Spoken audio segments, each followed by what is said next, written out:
Pinky, Pinky. You gotta say it twice, James. what do we know about the spirit? Well, there's various versions of this colorful spirit. It is described as a half-human, half-creature entity, sometimes said to have one claw and one paw. Its appearance is often depicted as confusing, with conflicting accounts of it being two-faced, both male and female, and having strange pink hair. Huh. That explains the braid. Okay, it is said to hide in the girls' toilets at schools, specifically targeting those wearing pink. Is this for real? Why is it targeting young girls? Well, this is a myth, James. The myth is thought to have originated as a way to warn young girls about the dangers of going to isolated places alone. Similarly to how other myths use, stuff like this to teach safety. Then how come this myth is killing kids? Yeah, I know. Look, we have a lead. The mother. My name is James. I've traveled across South Africa, investigating cases most people would rather run from.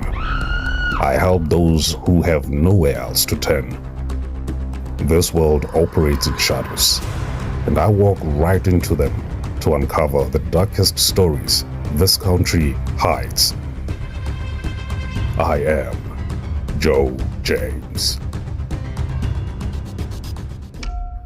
Mama, you need to tell me something, or there'll be more innocent kids dying in that school. Phiri. Who?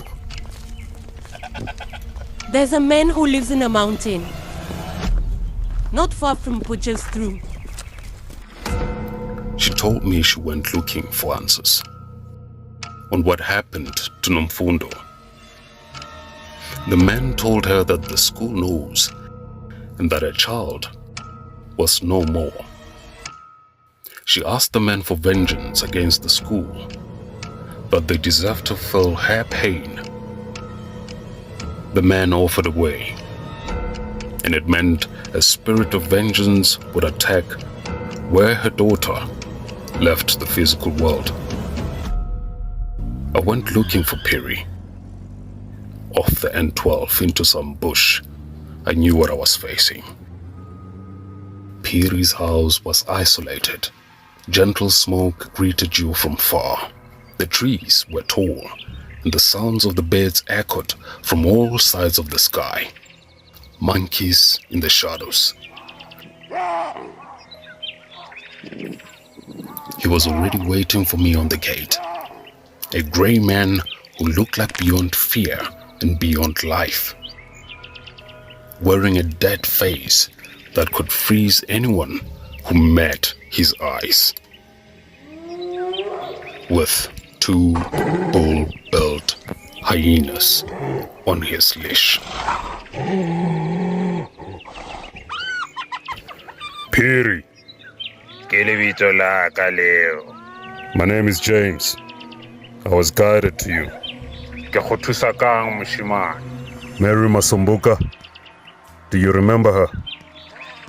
She came to you 25 years ago about the disappearance of her daughter.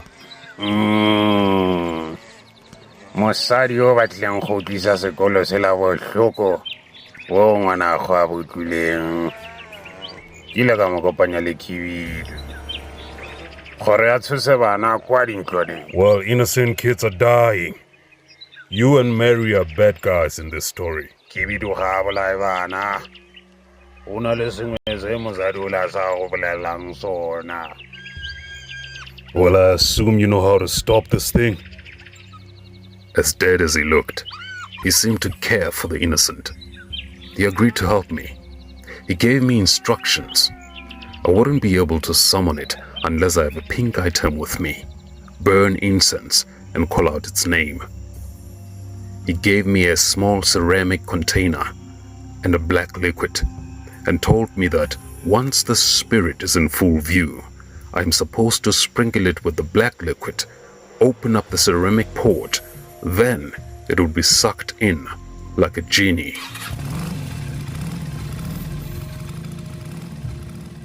Like a genie? That's what he said. Oh, okay. Hey, don't forget to say the name twice, James. Twice.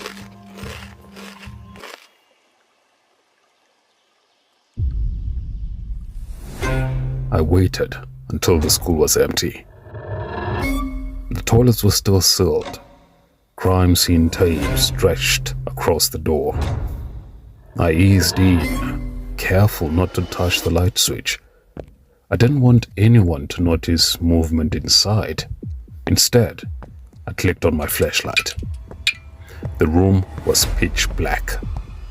The beam cutting a narrow path across the walls from corner to corner. I followed the instructions exactly. I took out a piece of pink braid, lit the incense, set the pot on the floor, and whispered its name. Pinky?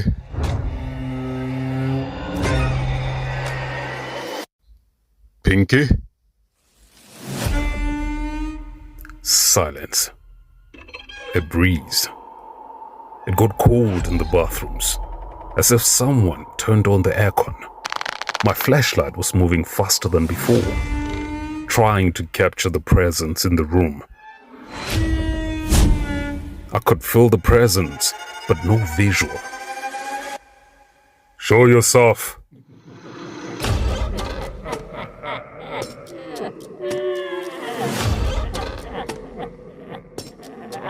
The toilet's cubicles were closed, all 3 of them. I turned to the closest one, got ready with the port open, and kicked open the door. Nothing. The laughter continued. Second door. Nothing. The last door.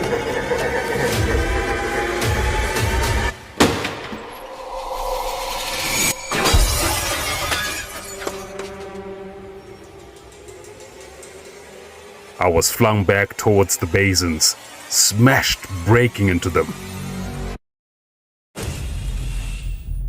I picked up the flashlight, stood up and turned. And there it was. The most terrifying, ugly thing I had ever come across.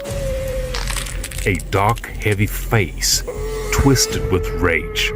Sick yellow eyes glowing through the shadows. Its full brown teeth stood out sharply against that blackened skin. The spirit was so tall, it had to bend against the ceiling. Its head tilted unnaturally as it stares down at me, furious that I was there. You're one hell of an ugly son of a bitch.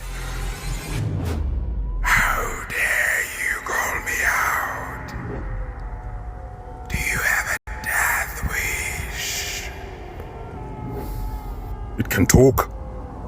Nobody told me it can talk. Why are you killing innocent kids? She was the one who was supposed to die. Who was supposed to die?